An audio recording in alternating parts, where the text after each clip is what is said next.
So I just watched Marvel Studios' What If on Disney Plus, and I liked it. Short but sweet. I'm not gonna spoil anything for you guys if you want to check it out. I have a few notes here, not much, just pointers. But first off, I want to say if you guys like the Avengers type style of like action comedy, you're gonna love this.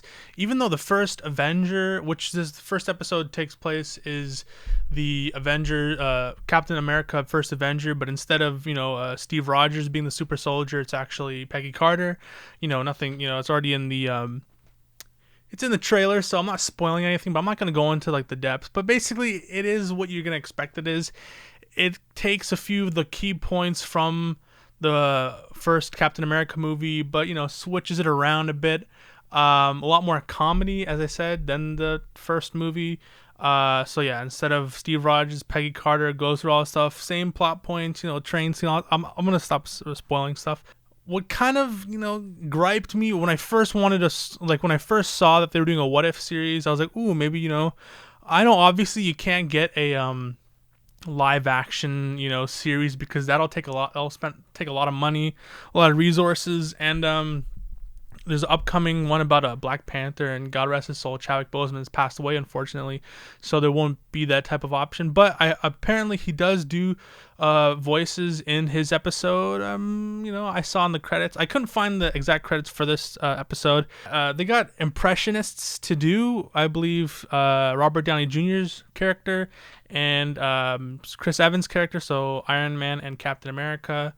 But first off, I want to say what I was going back to my statement was that the art style is like CGI mixed with like cartoony hand drawn type thing.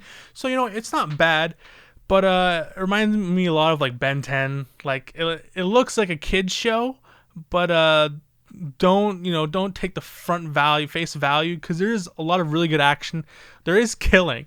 Like a lot of people get shot up, a lot of people get shot in the face, although you're not going to see heads blown off, and obviously, but it is implied, and they do show it. They don't show the blood and stuff, but like the action was really good. Like if I could compare it felt like a 90s action scene. Like I'm not spoiling anything, but like there's a scene where Peggy Carter is ambushing these Hydra soldiers, and like she's like 100 feet away, but she like snipes a dude with like her shield, so that was pretty good. And there's like one scene where they're fighting like a tank, and she just says like a funny one-liner, and then just throws her grenade in the tank and kills everyone in there. So it felt a bit weird. I didn't know what kind of audience it's trying to go for. Either kids who like the Avengers movies, or adults, or like young adults, that kind of stuff. Because there is killing, but there is not really crude humor. But like it looks like a kids show, but it doesn't act like one. You know what I'm trying to say? So as I stated, this is a flipped around version of Captain America, the first Avenger.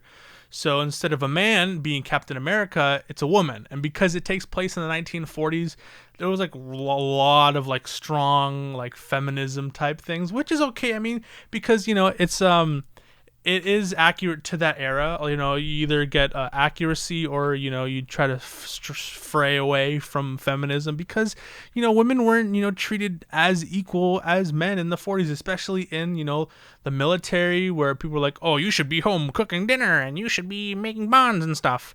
Like when she first said, okay, I'll do it, when Steve Rogers wasn't able to do it, she was like, a woman?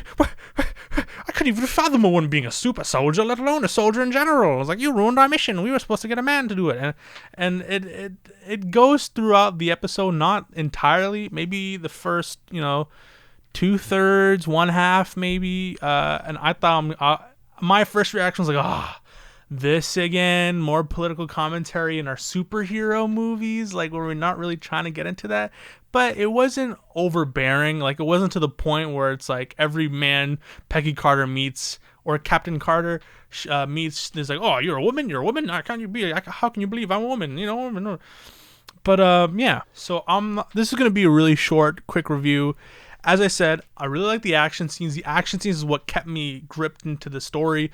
Story wasn't too out of this. Well, I guess because it's an intro episode, it's just trying to get you hooked on to the style of what it's trying to be like. I'm guessing further episodes will get more deep into like the things. I don't know if it's an anthological, like an episodic type of series where one episode stands by itself, or will it continue throughout? Because I remember watching the trailer and there's Peggy Carter scenes in other, well, I guess because it's Captain, instead of Captain America, it's going to be Captain Carter. So, but overall, great action scenes. The art style is unique, mixing that CG cartoonish.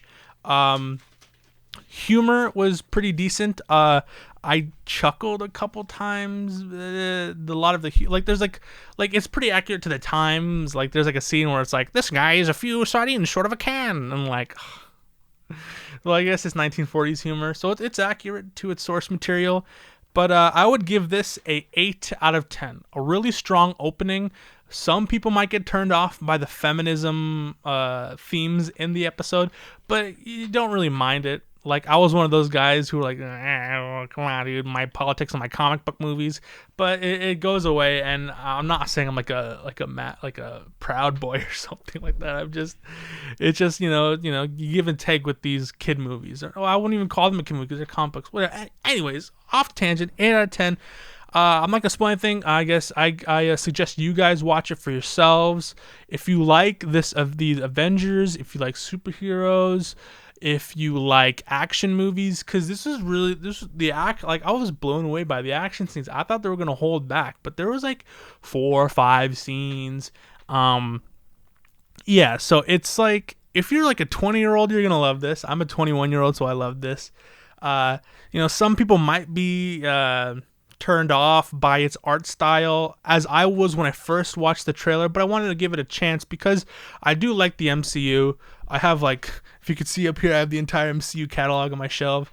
So I recommend this. It is available now on Disney Plus everywhere, no matter if you're in India. But even if you can't get it, obviously you can probably stream it somewhere. I don't know. But yeah, thank you so much. This has been my review of What If Episode 1. Check it out for yourself, guys. This has been the Mockbuster. I am Mason, and have a good night, day, evening, afternoon, whenever you're watching this. And God bless. Take care, guys.